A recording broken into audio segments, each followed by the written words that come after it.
अस्सलाम वालेकुम वरहमतुल्लाहि वबरकातुहू। नाज़रीन, एक नई वीडियोस के साथ हाजिर खिदमत हूँ। और सबसे पहले उन तमाम दोस्तों का शुक्रिया अदा करता हूँ जो मेरी वीडियोस को पसंद करते हैं, मेरी वीडियोस को शेयर करते हैं और कमेंट्स बॉक्स में जाकर मेरी रहनुमाई करते हैं। स्पेशली नए आने वालों के लिए खुश आमदीद, वेलकम। और साथ रिक्वेस्ट करें मेरे चैनल को सब्सक्राइब करें और कमेंट्स बॉक्स में जाके मेरी रहनुमाई करें और मुझे कमेंट्स दें ताकि मैं अपने आप को मज़ीद बेहतर कर सकूं। और बेल आइकन को खुसूसन टच करें ताकि मेरी हर नए वीडियो आप तक पहुंच सके और आप उससे मुस्तफ़ीद हो सकें। आज जनाब मैंने एक तहरीर पढ़ी, बड़ी अच्छी तहरीर थी वालिदैन के हवाले से। वालिदैन के हवाले से कुरान पाक में भी कई जगह आया। सबसे बढ़कर तो वो कि अपने वालिदैन के सामने उफ तक ना को अगर आप भलाई चाहते हो।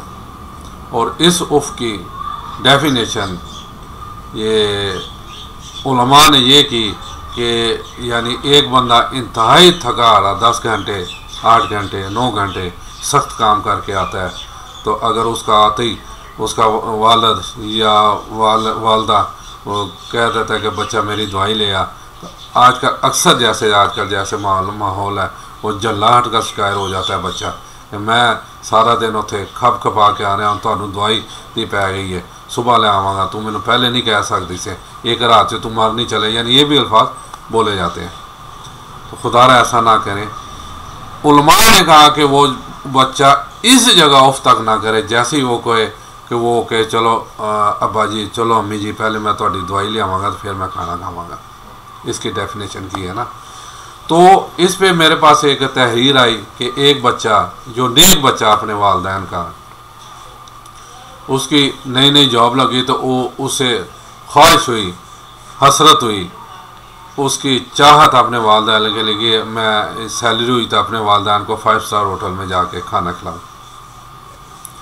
वालिदैन गो के यानी मिडल क्लास जैसा होता है, उन्होंने बहुत मना भी किया, इसरार भी किया कि बेटा हम पे पैसे क्यों लगाते हो, घर में हम रोटी खा लेते हैं, अल्हम्दुलिल्लाह हम आपसे राज़ी हैं, यही पैसे कुछ बच सकते हैं तो बचा लो, आपके काम आएंगे। लेकिन उसने कहा नहीं अब्बा जी, आपको याद है जब मैं छोटा होता था तो आप मुझे अच्छी से अच्छी जगह लेके जाते थे, चीज़ें लेके देते थे।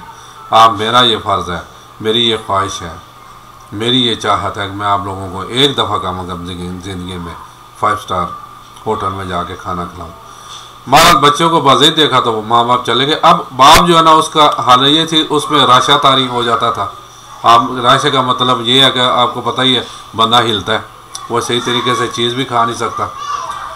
और माँ की जो है ना आंखें इंतहाई धुंधली थी, उसे सही नज़र नहीं आता था, यानी कमज़ोरी और नकाहत भी दोनों के जिस्म से ज़ाहिर होती थी। वो ले गया, ज़ाहिर है अब गरीब आदमी जाएगा तो उसके कपड़े भी वैसे ही होंगे। अब वो जब सबसे पहले तो उधर हाल में दाखिल हुआ 5 स्टार, तो लोगों ने बड़ी यानी हकारत की नज़र से उन्हें देखा, पता नहीं ये मांगने आ गए हैं यहाँ। तो अपना पहले तो गेट पे खैर वो जो उनका एक लंबा सा कुल्ला बांध के, क्योंकि आपने ये किसी वक्त ये मुसलमानों की इज़्ज़त का निशान होता था, अब ये जो है ना होटलों पे बस जो चौकीदार होते हैं, जो सिक्योरिटी वाले थे, उन्हें ये दे दिया गया कि जी हमारी इज़्ज़त होता ये आपके पास महफूज रहे। उसने रोका तो उसने कहा भाई हम खाना खाने आए हैं। बहरहाल वो अंदर गए, जाके टेबल पे बैठ गए, खाना ऑर्डर किया, खाना आ गया। अब वो जो अपना बेटा वो सेंटर में बैठा है, दोनों के माँ बाप के, वो कभी बाप के मुंह में बुरकी डालता है, कभी माँ के मुंह में बुरकी डालता है। और दूसरे बड़े ना अजीब से हकारत से ये क्या कर रहा है, ये कहाँ से अजीब बकरी, हम तो ये काम नहीं करते, हम तो अपने माँ बाप के साथ ऐसा कभी सलूक नहीं किया। हकारत की नज़र से उन्हें देखते हैं, परवाह नहीं करते, सुबह देर तक सोए रहते हैं, उठ के बाहर निकल जाते हैं यारों दोस्तों के साथ, फिर रात को उस वक्त जाते हैं जब माँ बाप सो जाते हैं, 2-2 दिन या 2-2 हफ्ते उनसे मुलाकात भी नहीं होती। तो ये कैसे अजीब ड्रामेबाजी कर रहा है, ये किस दुनिया से उठ के आ गया।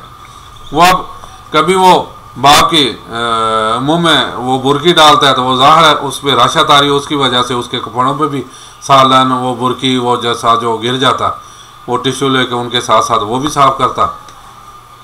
अब माँ के मुंह में जब बुर्की डालता है तो वो भी आपको पता है, जब अब ये जिनकी मेरी खुद आंखें यानी ज़ाहिर ऐनक लगाई, ऐनक के बगैर जब देखूंगा तो मुझे चीज़ सही नज़र नहीं आएगी, वो बात कर मुँह हिल जाता है। अब उसके कपड़ों भी वो मुर्गी गिर जाए, वो दोनों को साफ करता, वो अपना वो लोगों की बातों की परवाह नहीं कर रहा था। अब वो अपने मगन जो जिस मकसद के लिए आया था वो अपना वो जिम्मेदारी पूरी कर रहा था। उनको दोनों को खाना खिलाया, बाद में स्वीट डिश खिलाई, बाद में उन्हें कहा जी कुछ और चाहिए, उसने कहा नहीं जी अब पेट हमारा भर गया। उसने पेमेंट की तो वो जब उठ के जाने लगा ना, उसने लोगों को बिल्कुल इग्नोर कर दिया। जो 100 गावड़े शराफिया बदमाशी है उनको बिल्कुल इग्नोर करके अपना वो काम करता रहा। करके जब उठ के बाहर जाने लगा तो पीछे से एक आवाज़ हुए कानों से टकराई के बेटा आज आपने हमें सीधा रास्ता दिखा दिया, आज आपने वो कर दिया कि जो यहाँ और कोई नहीं करता। अल्लाह ताला आपको खुश रखे, अल्लाह ताला आपको जज़ा दे। जब उसने पीछे मुड़ के देखा तो वो बैंक मैनेजर था जिसकी आंखों में आंसू थे और वो अपने आंसू साफ कर रहा था और उसको ढेरों दुआएं दे रहा था कि और साथ कह रहा था काश कि हमारे बच्चे भी ये चीज़ सीख पाए, काश हमारे बच्चे भी ऐसा ही अपना एटीट्यूड रखें तो किसी माँ को किसी बाप को ओल्ड हाउस जाने की ज़रूरत ना पड़े, वो अपने घर में आराम व सुकून के साथ रहे। अब इस पे एक और मैं आपको सुनाता हूँ, बनी इसराइल का किस्सा सुनाता हूँ कि देखें अल्लाह ताला ऐसे लोगों से कितना खुश होता है कि हज़रत मूसा अलैहिस्सलाम कोई तूर पे गए तो अल्लाह ताला से हम कलाम हुए, तो वैसे ही उनके दिल में आया कि या अल्लाह मेरा हमसाया कौन होगा। तो अल्लाह ताला ने फरमाया कि फ़लाँ शहर में एक कसाई रहता है, वो आपका हमसाया होगा। उसने बड़ी हैरत की ज़ाहिर की कि कसाई मेरा हमसाया होगा। खैर वो वापस आए तो उसने रखते सफ़र बांधा तो ज़रूरी चीज़ें नहीं, वो शहर की तरफ चल पड़ा। तो क्या मैं देखूँ सही ये कसाई मेरा जो हमसाया कैसे। वो कसाई की दुकान में पहुंचा तो दूर उससे सलाम दुआ की। उसने कहा कि मैं आज आपका मेहमान हूँ, फलाने आया हूँ तो आपके साथ ही दिन भी गुजारूंगा तो रात भी गुजारूंगा। वो बड़े खुश हुए कि चलें अल्लाह का नबी मेरे पास आया। तो खैर नहीं सॉरी वो नहीं जानते थे। उसने कहा उन दिनों में ना या उस दौर में ना मेहमान को अल्लाह की रहमत समझाता था। उसने कोई मसला जी आप बैठे, या मैं घर जाऊंगा तो आपके साथ ले जाऊंगा, तो अपना जो मुझसे हो सका आपकी खिदमत करूंगा। वो हज़रत मूसा अलैहिस्सलाम ने एक चीज़ तो देखी कि सबसे गोश्त का सबसे अच्छा जो पीस है ना वो उसने काटा और उस वक्त जो भी अवेलेबल था कपड़ा या उसमें रख के एक साइड पे रख दिया। अब लोगों को वो गोश्त देना शुरू कर दिया। जब गोश्त ख़त्म हुआ तो उठ के चल पड़ा, उससे आए भाई घर चलते हैं। अब घर जाके अपना अब उसने क्या देखा कि वो बड़ी चाहत अपना ये से गोश्त का टुकड़ा उसने बनाया। अब वो देखा घर में उसकी बूढ़ी माँ है जिसके ना दांत है, बहुत ज़ईफ। उसने पहले तो अच्छी तरह से पकाया, उसके बावजूद भी वो गोश्त का लोथड़ा टुकड़ा या बोटी पहले वो अपने मुंह में डालता, उससे चबाता ताकि नरम हो जाए, फिर माँ के मुंह में डालता। वो ऐसे खिलाता रहा उसे। जब उसका पेट भर जाए तो उसके ना बचा बस। तो फिर उसकी माँ ना कुछ बड़बड़ाई। अब उन्हें ना पता लगा हज़रत मूसा अलैहिस्सलाम को। अब वो दूर से ये मंजर देखता रहा। जब वो आया आके उसके साथ लेटा, चारपाइयों पे लेट गए, तो उसने कहा ये आपकी वालदा क्या कह रही थी, आपने उसे खिलाया इतना सारा कुछ बड़बड़ा रही थी, वो मुझे आवाज़ नहीं। वो कहता जी मेरी माँ भी झल्ली है, वो जब भी मैं ऐसे करता हूँ खिलाता हूँ तो वो कहती है कि मैं आपसे राज़ी, मेरा अल्लाह आपसे राज़ी हो और आपको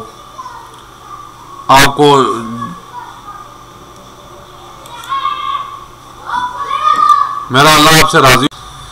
तो उसने कहा मेरी माँ भी झल्ली है, कहती जब भी मैं खिलाता हूँ उसे पिलाता हूँ, जब वो शेर होकर खा लेती है तो मुझे दुआ देती है कि मैं राज़ी, मेरा अल्लाह आपसे राज़ी और अल्लाह आपको हज़रत मूसा अलैहिस्सलाम का हमसाया बनाए।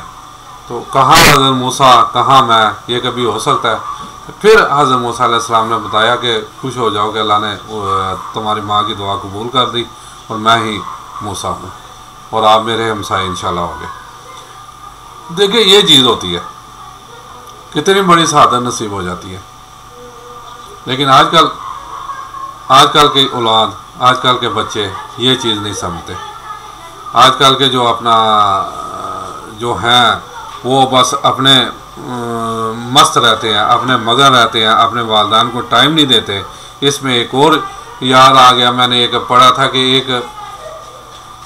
एक बुज़ुर्ग अपने बच्चे से पूछता है कि बेटा वो सामने क्या है, वो उसे कहता है कि परिंदा है, कोई भी नाम लेता है। तो वो थोड़ी देर बाद फिर पूछता है कि बेटा वो क्या है, वो कहता है अब्बा जी मैं तुम्हें दस्या नहीं परिंदा है।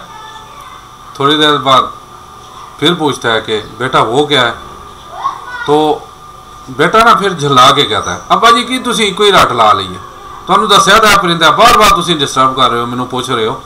तो वो उसका वालिद पढ़ा लिखा था, वो अंदर से ना डायरी उठा लाया, डायरी उठा के ला के उसने कहा बेटा तू जब 2 साल का था ना तो मुझसे यही चीज़ 27 मरतबा पूछी थी और मैंने 27 मरतबा बड़े प्यार से आपको जवाब दिया था। मैं नहीं जलाया था, मैं नहीं गुस्से हुआ था, और आज मैंने 3 दफ़ा आपसे पूछा है तो आपको जो है ना गुस्सा आ गया। तो खुदारा जब आपको कभी अगर वालिदैन पे कोई ऐसा, ये शैतान भड़काता है असल में बंदे को गुस्से का सोचे कि मुझे गुस्सा आ रहा है तो फ़ौरन अपने बचपन में चले जाएं कि आपके बाप का, आपकी माँ का आपके साथ क्या सलूक था, क्या करते थे वो आपके लिए, तो शायद वो गुस्सा उतर जाए। असल में आजकल माहौल इस किस्म का हो गया है कि ऊपर से मीडिया को क्योंकि बाहर से पैसे आते हैं, बाहर से उन्हें एड आती है कि ऐसे काम करो कि ये जॉइंट फैमिलीज ख़त्म हो जाएं। जैसे उधर बच्चा शादी करके तो अपनी बीवी को लेते हैं और साइड पे हो जाते हैं। और बड़ी अजीब बात है कि एक और मैंने देखा, वो मेरे बड़े भाई के दोस्त बाहर, देखें इस्लाम ने ये नहीं कहा, ठीक है इस्लाम ने हर चीज़ का पर्दादारी का सारा कुछ कर दिया, लेकिन ये नहीं कहा कि आप अब अपनी बीवी से अपने माँ बाप की खिदमत ही ना कराएं, उन्हें बिल्कुल तनहा छोड़ दें।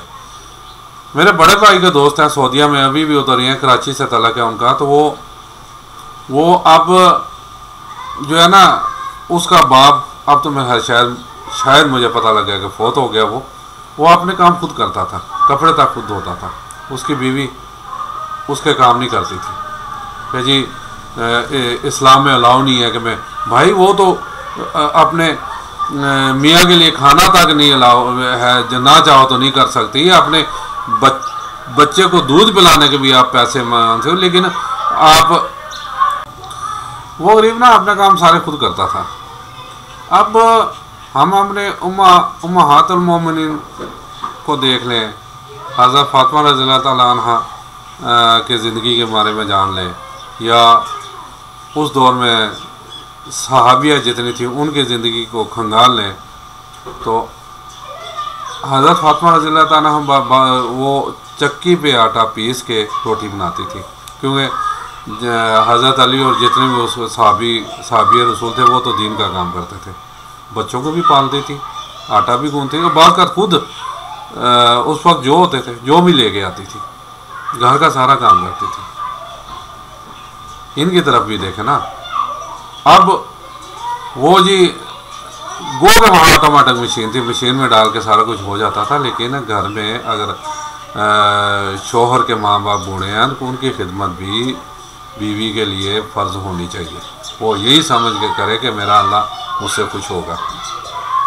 लेकिन अब सो कॉल जो लिबरल हैं वो इसको बुरा समझते हैं, अपने माँ बाप के लिए सब करने के लिए तैयार हो जाते हैं, लेकिन वो शोहर के माँ बाप है या शोहर का ख़ानदान के लिए आपको पता ही है जैसा रवैया उनके लिए होता है।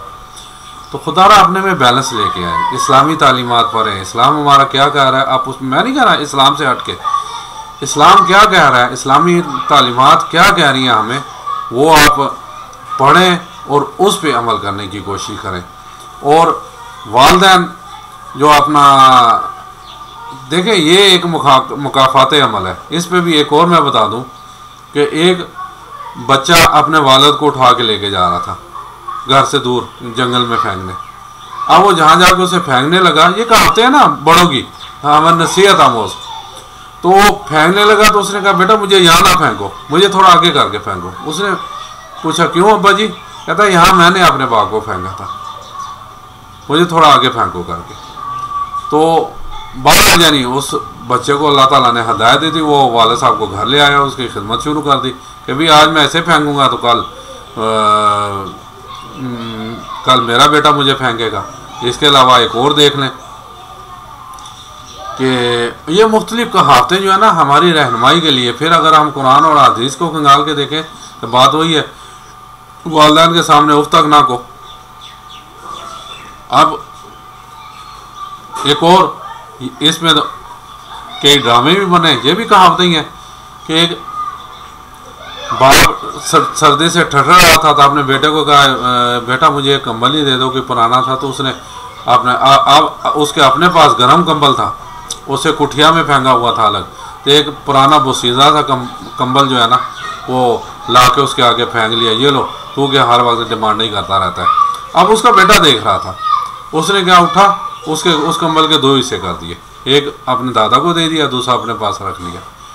उसने बाप ने पूछा ये क्या आपने हरकत की? उसने कहा अब्बा आपने ये कंबल दिया ना, कल को मुझे भी ज़रूरत पड़ेगी आपको देने के लिए, तो हो सकता है उस वक्त मुझे ये कंबल भी ना मिले, इसलिए यही रखूँ, कल को मैं आपको ये दूंगा। ये मुकाफात अमल है भैया।